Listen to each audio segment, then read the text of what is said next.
Hello and welcome to the next tutorial for the Black Octopus Organic Elements Pack.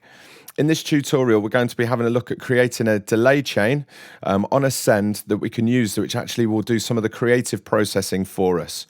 So the first thing that we need to do is have a look in our Finder and get up some of the drum loops. As you can see with all of our drum loops, we have the full, kick-free, stripped, all various different versions. So we're going to take the full one and drop it onto here, and then we're just going to loop it to make sure that we've got the full 4 bars.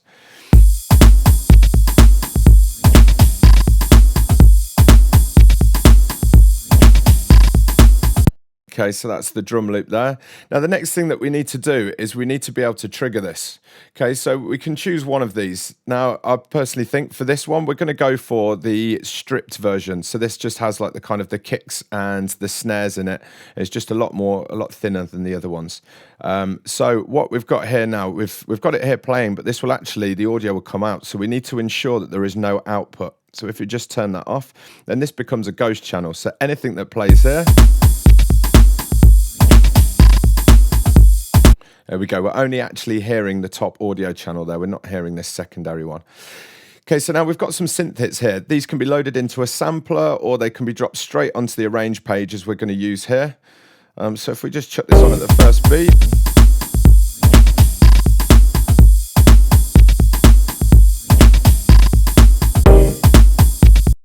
There we go. So it's quite a nice hit there, but it's not really doing a hell of a lot at the moment. So what we need to do is we need to create a delay line. So if we set up a bus, we go to bus 1, there we go. And now this shows us all the information for this bus. So the first effect that we're going to put on is a reverb. Now for the purpose of this, we're using the inbuilt Logic plugins so that it's dependent on your setup, you can go straight in and use it. Now you can use any reverb that you want. We all kind of have our favorites. Okay, so we just need to make sure that the mix is all the way up to 100% because we're on a send, and then we're going to just adapt the parameters. Now the pre-delay here, I'm just going to put an effect in here, but we can actually use something called the music calculator, which is an online website which tells you for your BPM exactly what delay times you should be using. Okay, so we're just going to tweak these parameters a little bit, make sure there's a little bit more high frequency there, and then we're just going to send some signal off to it. There we go. So we can hear that there's a bit of reverb going on now. We can actually make that a little bit longer. It's not as long as we'd like. So the next thing to use is a delay. So the tape delay within Logic is a great thing. It's a very noisy plugin, which is brilliant. You can make it do some really interesting things. Now we're going to keep the mix at 100% for now. And I'm just going to turn the feedback up, but try to ensure that we don't go over 50. Otherwise, you start creating you start creating noise, and you can end up with distortion. So we're going to keep that there, and let's see what we've got at the moment.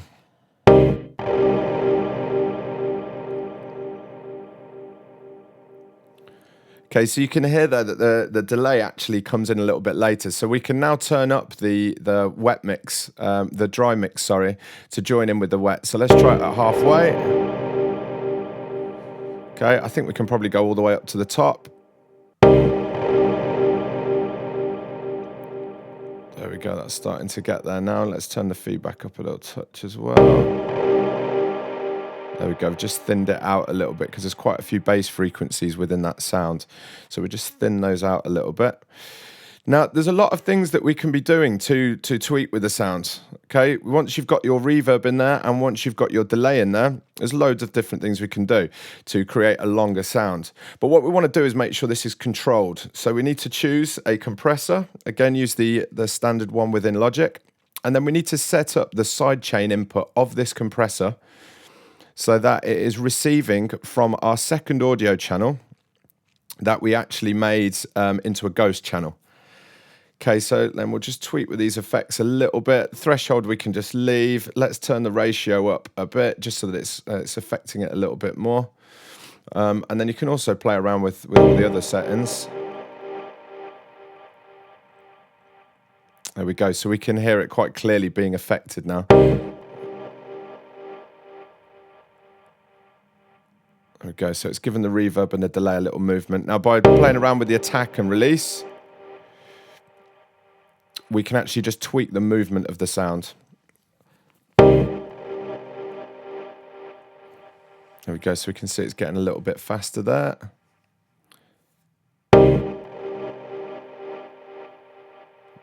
There we go, that's moving quite nicely.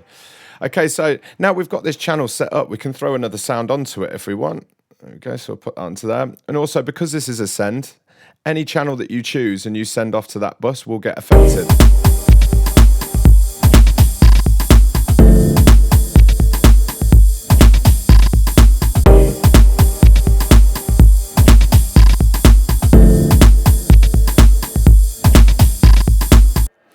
Okay, so we can hear that they're giving some nice textures. From a simple synth hit, we're actually getting a much longer and texturally more interesting sound.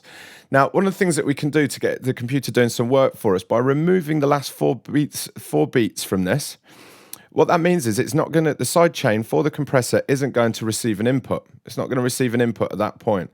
So it means that when we hit play, it will receive an input and it will start to give it that movement. As soon as it gets to the end of the bar, the sidechain input disappears and you'll start to get a build. This is a really, really good way of building some interesting rises for your sound.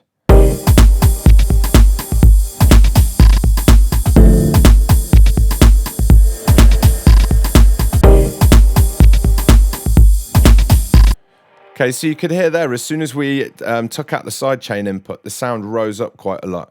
Now you see here, if we increase the release times, it means it will build slower.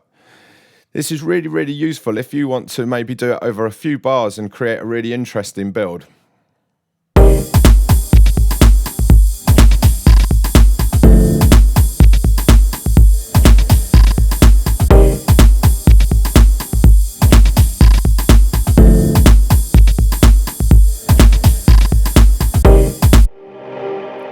There we go, and you can hear when we stop it, as soon as the sidechain input stops, the sound jumps right up.